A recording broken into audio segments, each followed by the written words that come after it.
In a world filled with thrilling tales, one stands out among all of them. A tale that stands the test of time. A tale so thrilling it keeps you glued to the edge of your seat. Everyone, I present to you.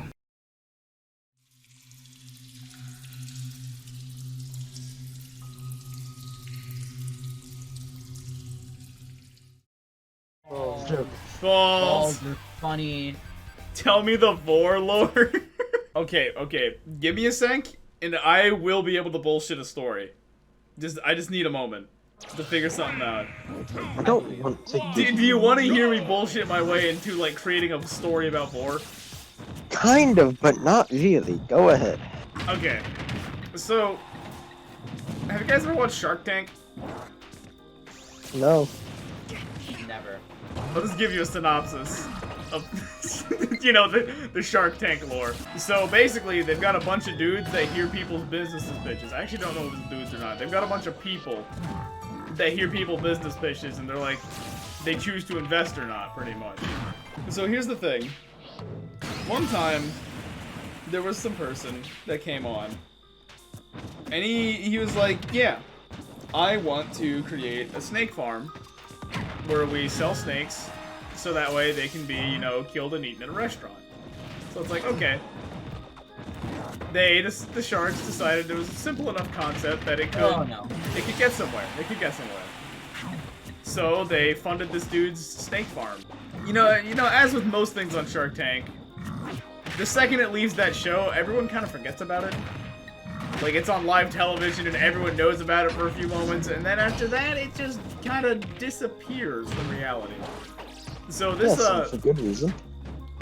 This little, snake farm was in, in Oregon. You know, that place is mostly just landscapes. There's not actually a lot in Oregon, I guess, but there's not, like, a little. Yeah, Oregon doesn't exist, dude. No, Oregon's real. Sorry. Oregon's real. No, it's not. They made the snake farm in Oregon. And, you know, I'm pretty sure that's like a thing on the show where, like, after a couple of years or whatever, they actually, like, look and see, like, how they're doing, you know? So, the sharks go to visit the snake farm, obviously, because they're interested in how the investment went, because, you know, like, there were some snake shops that opened up that were selling snake meat in the area. They got to checking it out, and they get to the snake farm that was given to them, like, you know, the address and everything. The person that made it and all were like, yeah, I can't wait to see you guys. This business is going great. And when they got to the snake farm, there wasn't anything there. Like, the snake farm, like, had all, like, the building and stuff, but there wasn't, like, anyone there. There weren't any snakes. And there weren't, like, anything for snake farming either. They just kind of showed up and it was completely empty. It wasn't, like, crumbling or anything. It was still recent. Like, it was, like, they could tell it was still built recently. But it was kind of weird that it just kind of disappeared. And no one really knew what happened with it. Like, from there. So the sharks are, like, obviously wandering around filming. And they don't know what to do with this. You know, after they wandered around for a little bit, one of the sharks noticeably goes missing. So they're like, where'd this dude go? Maybe he just wandered around a little bit. The snake farm was pretty big. And, you know, there was some interesting stuff going on with it. So there's like an indoor section and there's like a little outdoor section for them too. You know, snakes like the outdoors, cold-blooded stuff, whatever. Yeah, they're animals. Yeah. So they go back in. Most of the sharks go back into the indoor section with their interviewers and whatever. And they don't find him anywhere either. They don't find where this other guy went. They're a little bit confused. They think about it for a second. They're like, something weird's going on, but maybe they're just off in a side room. Maybe they just had to go to the bathroom somewhere else and they just didn't tell anybody. Like, something's not right here. But we don't know what yet, so we can't really do anything about it, kind of deal, you know? So, they explore this little area for a moment, and they find a ladder that goes into the ground. Which is fine. Like, you know, there was a basement for this thing. The basement was, like, where... There wasn't a whole lot going on in the basement. It was mostly for all the HVAC system and stuff, like air conditioner, furnace, all that fun stuff. They keep all of it down there. It's also where they keep, like, just cleaning supplies. Like, it's just a little storage room. Like, there was all this stuff, but there weren't any, like, supplies that there normally were. The other shark's still gone. They don't know where he went. So they climb back up the ladder, and it's a little bit dark down there. It's not like the lights don't work or anything. They get back up to the top of the ladder, you know, the whole crew. You know, they left a couple of the crew up top just to make sure that, like, nothing weird happened. You know, like, someone would know. They had a lot of people working on this. And they notice that another one of the sharks is missing. And they don't know what to do. They're like, okay, that's twice now. Something's going on. It wasn't just, like, some weird shit. So they think, okay, maybe they're still down there. Because, you know, we watched them go down there with us in that little area. So they go down there. This time when they go down there, they don't have this, like, sense of confusedness. They just have this very strong sense of dread and fear. After a moment, they hear, like, a very muffled sound. They don't know what to do with it. But they hear it, like, through the floor still. So they're like, okay, something's going on this floor. So they dig around a little bit and they find a trap door. Which, that wasn't supposed to be there. So they're like, okay, so maybe this dude decided to make some renovations on his own.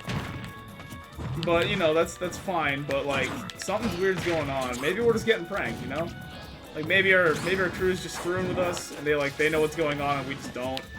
This is like a haha funny. So then, it's like, they no longer know, like, if this even is a joke, like, how much of the crew is in on it, that kind of stuff. Like, they don't know what's going on exactly. After a moment of searching around, they start hearing more muffled, like, screams and whatever. And they notice that, like, some of the camera crew's going missing now. It's not just the sharks.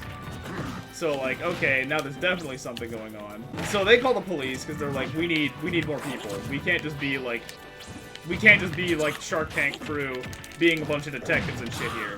The police show up. And it's just like two officers, you know. It's nothing crazy because they don't know exactly what's going on still. They spend a little bit of time searching around this little trapdoor area they found. But like there's still nothing there. But they do have like a little closet. And through this closet, they find some like the cleaning supplies that they were expecting to find in like the other basement area. But when they look into the cleaning supply bottles, they found out that all of them were empty. Like they were all used. And then they hear something spill over, seemingly like through the walls. So then they find out that there's they think, okay, we got to figure out what's going on through this wall.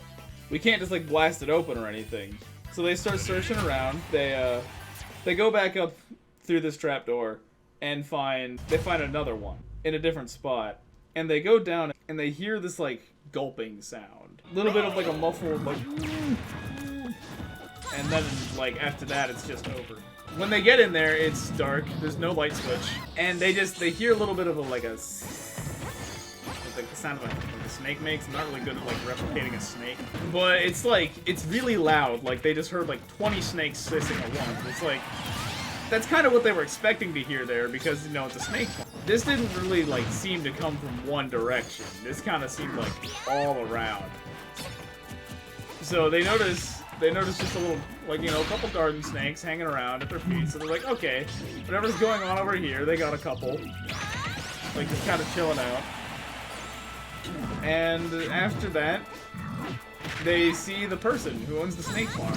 They walk out. And they say, you know, they obviously immediately start interrogating this dude. They're like, dude, what the fuck is going on? You can't just be like, is this some, like, elaborate joke? Is this some crazy trick? And he just stares at them for a moment. And he's, like, they keep, you know, asking him questions and getting all crazy, and then he just, like, quickly hushes them. And he just says, she's coming. And in that moment, he takes a bottle of bleach, and he tosses it at them. Like, just, like, a filled bottle of bleach, and he throws it at them. So they're obviously, like, trying to... They start, like, getting after this dude. Like, they start getting ready to jump him. But then, you know, the snakes keep biting at these people. But they're just like garden snakes and stuff, you know? Like, they're those snakes that you would farm for consumption, so they're not really like venomous or poisonous or anything, so they're not actually dangerous, they're just kind of a pain. He lets out another, like, he's another moment where he's like, please be quiet, or else she'll might hear. But they don't heed his warning, you know, they start cuffing this dude up, they get ready to, you know, completely wreck this dude's shit. Then they hear they hear that hiss again, where it sounded like it came from everywhere, but it was like, it was a lot louder, and it felt like a lot more snakes hissing at the same time. So then this giant snake shows up. And then, you know, the owner of the snake farm just gets this look of fear on his face. So he just kind of looks up at everyone and he says, if you know what's good for your life, run. So they start carrying him with them. They start trying to run from this giant fucking snake. And the snake's very quick because it's obviously huge. And it knows how to move around this giant house that they've created. It's kind of a labyrinth. So they keep trying to run from them. They get a couple of the camera crew. Like they just kind of hear like the scream and like the sound of like a giant snake bite, where there's like a I don't know how to like replicate those noises very well. They just keep going. They keep going. They keep running around this house, and they're realizing they don't know where they are anymore. So they start asking this dude for directions, and he's like, I don't know. I designed this in such a way that nobody would like really know where to go if they ended up here. So then they start questioning him a little bit, because they've gotten a little bit of distance between them and this big-ass snake. He says, okay, what's the name of the snake? And he says, we just call her Queen. And so they're like, okay, how did this snake happen? What happened within like the last 2 years that created this giant fucking...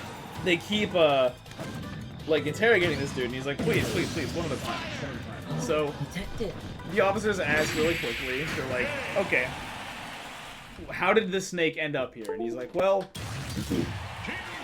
the snake farm was going well, but it was going very well at the start. You know, it was thriving a little bit too much. So I thought, I need to do something with this. I can't just let it be a snake farm. Like, I wanna learn more about these snakes. So he started doing a little bit of research, and he learned a lot about snakes. And he learned that there's a certain gene in snakes that like determines their growth. And he'd gotten the money from the snake farm and the investors to get a little bit of on the side research going.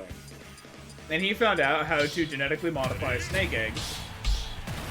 And they effectively took this little limiter as an experiment, and they just kind of cranked it up. They wanted to make a giant snake, because they were like, okay, if we kill and eat a giant snake, that's a lot of snake meat. A little bit more. You know, they're still running because they're like, this snake knows where they are. This snake's like pretty strong. Are you making this shit up? Yeah, this is all on the fly. Oh, fuck you! I thought What? this was... No, I'm still gonna keep going. Wait, did you think that this was like a practiced thing? No, I thought this was like some... No, I literally said, do you want me to bullshit an entire story about about Vore? And now we're here. Honestly, I had Why have I forgotten never that this heard of was... Yeah, you forgot this was supposed to be about Vore, didn't you? I haven't forgotten I that. completely forgot. So they keep running a little bit. So now they know the snake's origins, or I guess the queen's origins, as I should call her. Snakes and origins. Origins. So they run a little bit more. They lose more of the crew, and you know they're trying to figure it out. And he's like, "Wait a second, I think I remember there being an exit here." And they're like, "Okay, so what else can this queen do? Because like, is she just a big snake? Because you said you learned how to modify the snakes." And he's like, "Well, we didn't want anyone to find out that this was happening, and that we knew how to genetically modify snake eggs. So, what we did is we gave her a little bit of a strength. She can digest things incredibly quickly. Which turned out to be a terrible idea, because she needs a lot to eat. And, well, Unfortunately, you know, to kind of counterbalance this, because we figured it was coming, we made her not exactly picky about what she ate. Like, as long as something looks like food, she'll eat it. So we had to become very careful around this. Around the queen. They keep going, they keep running, and they find this little exit that this dude was talking about. And the snake can't get through it, because they created this little crawl space. So they hang out in there for a moment, and he's like, okay, there was a reason that I was trying to shush you guys, and it's because she's a very acute sense of hearing. But the biggest thing is that, you know, because she's a snake, she swallows things whole. So we have lost countless employees and researchers from just trying to, like, do a little bit of, like, learning about her. Like, we would just enter her pen, but because she needs so much food, and, like, pretty much everything looks like food to her, she just eat these people. Like, she just swallow them whole. So then they asked, is the queen fully grown? And they simply said, no. The queen is still a child. That is not a fully grown snake. It was like, its head alone was like a person and a half tall. They're still chilling out in this crawl space. They quiet down for a little bit, and they wait out the queen. The queen eventually decides that it's not worth her time and slithers away, which takes a lot of time because the queen is also pretty long. It's not like it's really short and fat. We don't know what to do from here. And he says, well, the other big thing about the queen is that because, you know, typical, like, primal, like, hierarchies, because she's the biggest, they all listen to her. So the snakes are no longer at our command. Like, we have trained the snakes to listen to us, of course, but they're always immediately overridden by the queen. So then, they're like, okay, we should probably kill the queen. We have to kill the queen. And he said, yes, I mean, that was the plan. Like, just have a giant fucking snake that we eventually kill and eat. But the biggest problem is the queen's not fully grown. And the snake farmer wants to wait for her to get fully grown. To which everyone else says, you're a fucking madman. We need the queen dead now before it becomes a terror and a threat to society. Because now, the queen has escaped whatever pen it was you had her locked up in and can leave the house at any given moment. And he says, not quite. The queen may not... You know, the queen may be a leader, but she still listens to us. We still have trained her a little bit. She will not leave the house. So they said, okay, now we have a new issue. We are trapped in here, and we don't know how to get out. And neither does this person, because the whole schematics of the labyrinth and, like, the layout and whatever, all of it was done by separate people. So not one person knows the full layout. So they start doing a little bit of planning. And, you know, obviously the whole time they're like, we need to figure out how to kill the snake, we need to figure out how to kill the snake. So they're like, okay, what's a snake's weak point? And they kind of sit there for a second. They realize they don't know what the weak point of a snake is. So they're thinking, okay, we'll just pop it in the eyes. You know, we've got some police officers here, they've got some guns.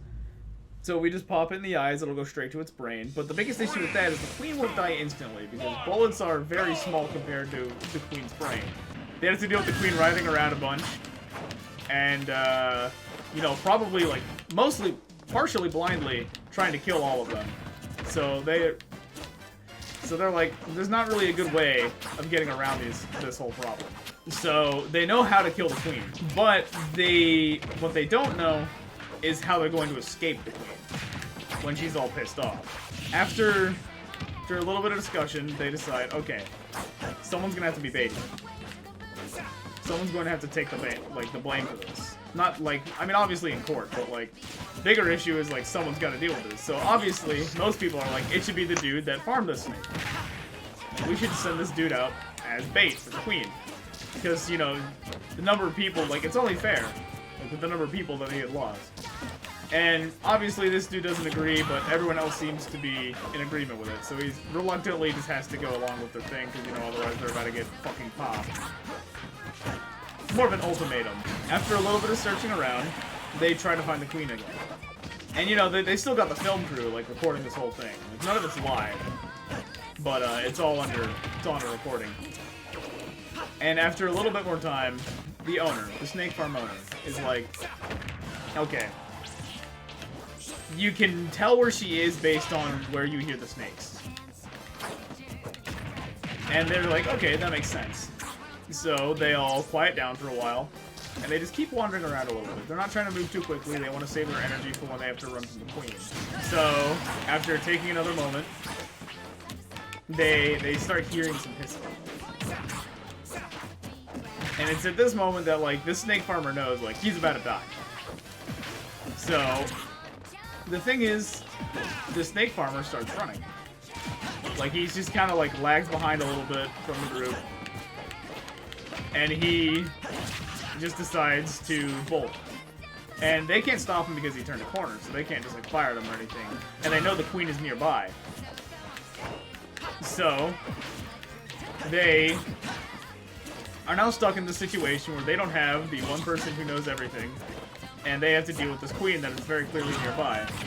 So they see the tails of some snakes, and one of them gasps a little bit, and they realize that they had made a huge error.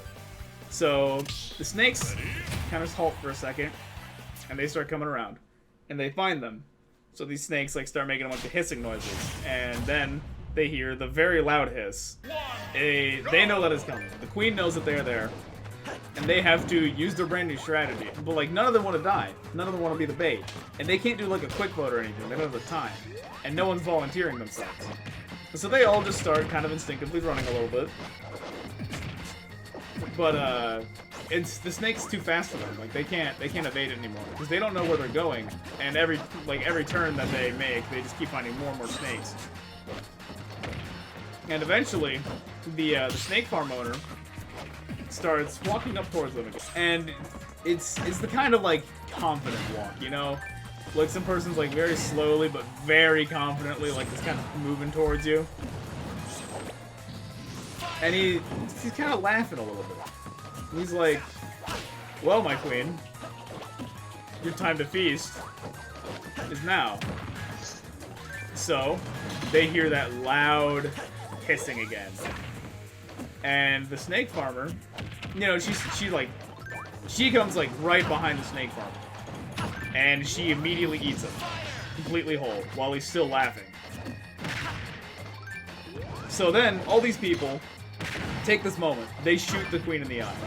They have to kill her now. Like, it's too late. They have to run. The queen is now writhing about, shaking everywhere, like bashing in walls, hitting pillars, and they're still underground. So they keep, like, you know, they keep trying to run. They keep trying to run. Like, they lose one of the officers. Some more of the TV crew goes away. So they're left with about 4 or 5 people now. Everywhere they turn, there's just more snakes that are lunging after them. The queen is still writhing and screeching and very, very visceral noise coming straight after them. Only getting faster and faster with its gaping mouth. Going straight for them. They keep running. After a moment, they find a room and they're like, hey, wait a second. This is the first trapdoor room we entered. We can get out. So they start looking around because they don't remember where exactly what they were looking for was. They don't remember where they came in from that room. So they start like hunting around a little bit. So they hear the queen. They know she's coming. She turns the corner and eats one of the remaining members of the TV crew. So there's one TV crew member, there's a shark, and then there's the officer that remains. The shark is looking around desperately. They're trying to find everything. The police officer is looking much more scrutinizing. That's the word. And the TV dude, he's just like still trying to film it all. So he's not actually like searching around too much. Like he's still looking around, but only to his best ability. The shark gets a little bit too close to where the queen is, and the queen starts lunging for him. But the queen is also blind in one eye, so she completely misses and slams her face into a wall, busting it open. And they find out that right where that wall got busted open is right where they came from. So they start running for it while the queen is still like trying to figure out where she is, where she was, what everything's going on. So she's writhing about, making the most disgusting hissing noise. And they bolt for it. And on their way there, the last guy with the camera trips over a snake because he can't see it holding this big ass camera, and falls over. And a bunch of little snakes just ravage him. They just completely tear this dude apart within moments, and he's gone. So now it's just the shark and the officer remaining. They're running for this door. They reach the opening in the hole. But they're not home free yet, because the queen is still alive. Barely. Not by much, but that queen is still on her way. They're very close to their freedom. They know where the door is from, like, where they entered. They try to, like, gun it for the outside area. The shark just can't, like, they can't hold on anymore. They're not used to this much physical activity. So they ended up getting a little bit too tired, and they fall over a little bit. And the queen lunges after them, swallowing them whole as well. Before the officer is left alone, tired, very, very heavy breathing, like just brimming with adrenaline, like trying their best to like escape this giant snake that's got its gaping mouth and is heading straight for them. So they shoot at the other eye, and they make sure that it hits. They did a great shot, despite how much their hand was shaking. The queen starts writhing and everything, like all over, just killing snakes left and right by smashing them. There's blood everywhere from the dead snakes. They just keep going around, and they let out one huge screech before slamming their neck, like right next to the officer. And the officer, like, there's like a little shockwave next to it. Like, the officer can no longer keep their ground. They land. The snake no longer can use their sense of sight, and they go solely based on hearing. The officer screams upon landing.